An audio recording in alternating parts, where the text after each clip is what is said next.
Thank you, Chairman Grassley. I want to thank Senator Leahy as well as the distinguished members of this committee.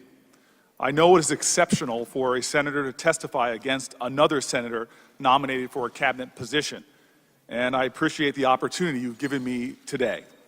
I've worked closely with many of you on this panel on both sides of the dais on matters related to criminal justice reform, and you know just how deeply motivated I am by the many issues our next Attorney General will heavily influence, especially the crisis of mass incarceration. I know that some of my many colleagues are unhappy that I am breaking with Senate tradition to testify on the nomination of one of my colleagues, but I believe, like perhaps all of my colleagues in the Senate, that in the choice between standing with Senate norms or standing up for what my conscience tells me is best for our country, I will always choose conscience and country. While Senator Sessions and I have consistently disagreed on the issues, he and I have always exercised a collegiality and a mutual respect between us. Perhaps the best example of this is the legislation we co-sponsored to award the Congressional Gold Medal to those foot soldiers who marched at Selma. One of the foot soldiers is sitting next to me now.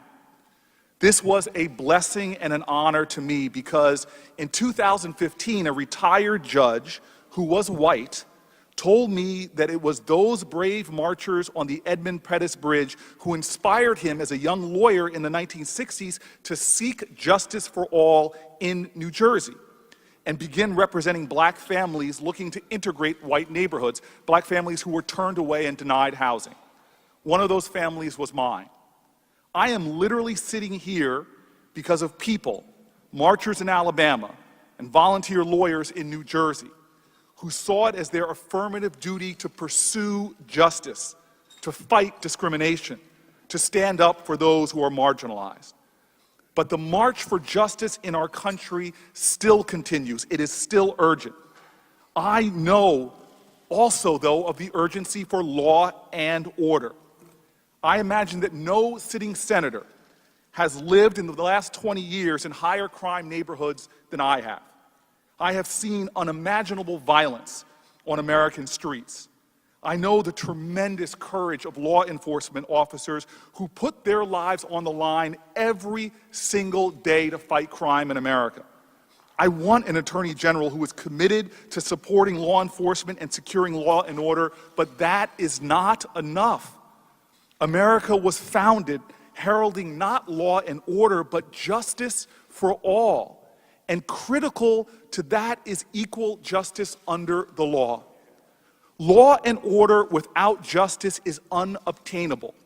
They are inextricably tied together. If there is no justice, there is no peace. The Alabama state troopers on the Edmund Pettus Bridge were seeking law and order. The marchers were seeking justice and ultimately a greater peace. One of the victories of the modern civil rights movement was the 1957 Civil Rights Act, which in effect made the Attorney General not only the chief law enforcement officer of the United States, but also vested in that office the responsibility to pursue civil rights and equal protection for all of America. Senator Sessions has not demonstrated a commitment to a central requisite of the job, to aggressively pursue the congressional mandate of civil rights, equal rights, and justice for all of our citizens.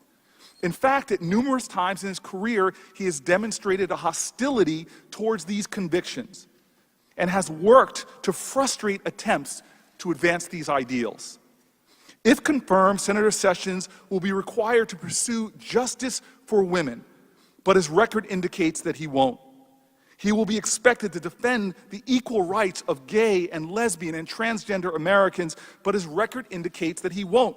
He will be expected to defend voting rights, but his record indicates that he won't.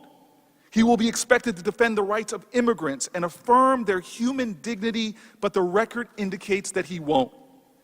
His record indicates that as Attorney General, he would object to the growing national bipartisan movement towards criminal justice reform.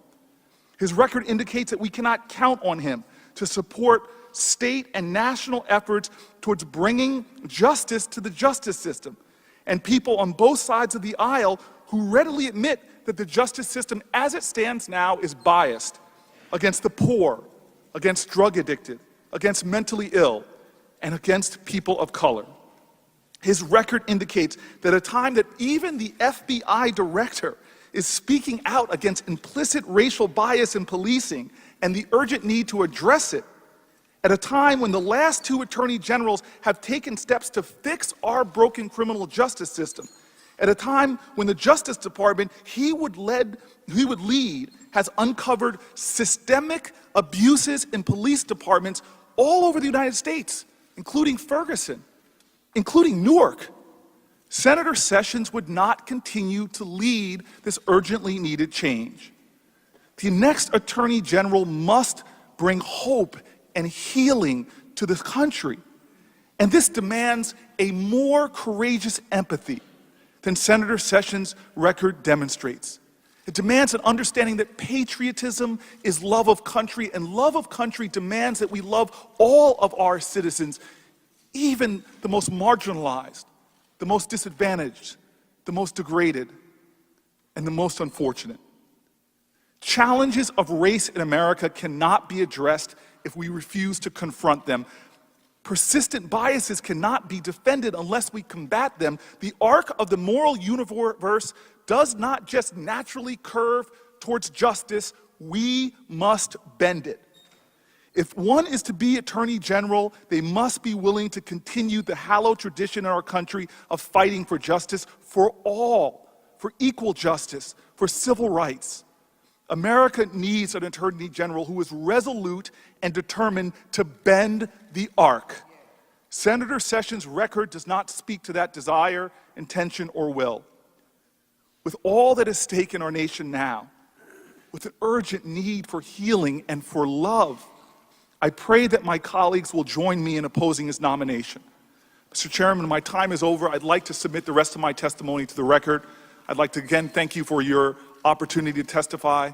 And finally, I'd like to acknowledge, which was not done, that sitting behind me are proud members of the United States Congress and the Congressional Black Caucus.